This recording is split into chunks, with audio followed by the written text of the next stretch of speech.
Well, I've watched other women, and I must say, I don't know if anything can prepare you for that until it happens to you. It's very easy for me to watch them with their teenage daughters and give advice, but it's very different when you have somebody that you used to snuggle up with and read stories to that say, you know, I hate you.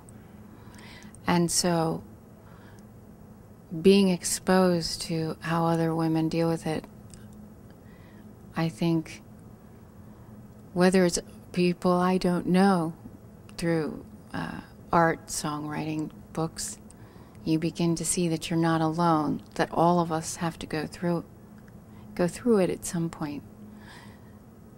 I don't know what I'll do. I have to trust the relationship that I have now, that I've been building for 8 years with her, is really going to decide what happens in another 8 years' time.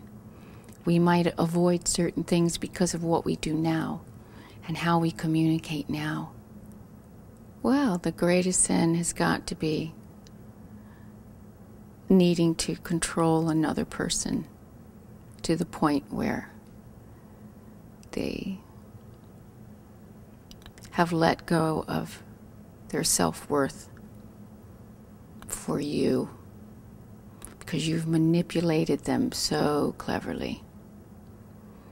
And we do it in ways, people do it in ways where they won't even hold their hand up and say, I'm doing this to another person. Because sometimes you do it out of envy, you do it out of so many things to another girlfriend. But what is power? It comes back to power, doesn't it? Abnormally attracted to sin is really about power. What power turns you on? What are you drawn to? Somebody that's going to crap all over you? Because a lot of us have been. And that could be a mentor that we're drawn to who doesn't want to see our talent or our ability. But we want them so much to see it. And if we get their approval somehow and their blessing, their acknowledgement, then my God, we've achieved something. And they may never give it to you because that's how they keep you right where you are. So this record really slides underneath those sheets. And power is in the bedroom, power is in a corporate room. Power is between women. Power is everywhere. Some people equate it with money, but that's just such an obvious one. Just because somebody knows how to manifest that does not mean that they know how to do anything else but that. It's defining what you find as powerful and what we're attracted to. So yeah, this album has been ups and downs in my own life. Moments of complete being on my knees and moments of being on my front foot and saying, bring on a government, I can face them. All records I do come from my own experience. Sometimes it's more disguised. I don't know if this is as disguised, but the world now, so many people, almost everybody I know, is having to catch their breath and shake themselves out of paralysis because we're being affected by these changes, not just economic changes, but somebody we know might lose everything, and then that has a knock-on effect to how it affects the family, the friends, the lovers. They move, they change. What are you going to do? And I think we're all having to be clear about how we feel about things and move through all these incredible challenges and changes, and they're happening so fast.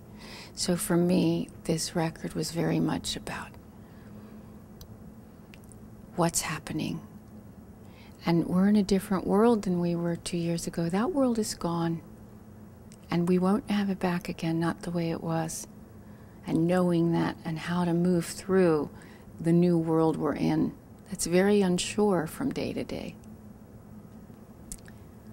Well, a lot of things make me happy. I think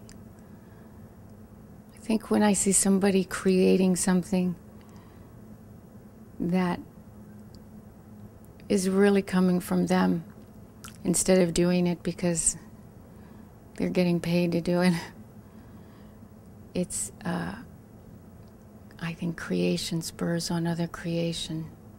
And when you're in a creative place, God, that's how you combat destruction. I've been a believer in that for a long, long time. A long, long time.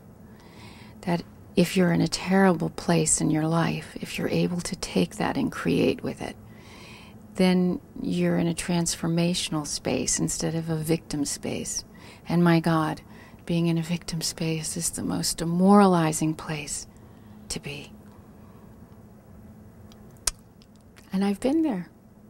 So many of us have been there. But it's the muse that comes and takes me by the hand time after time, again and again, and says, stop it. Stop feeling sorry for yourself. I've come to be with you. And these song creatures come into my life. And sometimes you have to grieve where you are.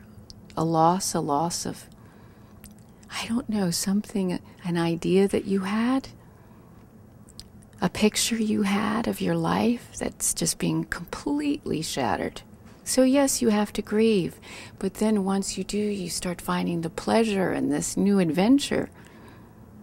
And so I think this record is very much about pleasure and pain, and how to turn the pain somehow into a place of pleasure again.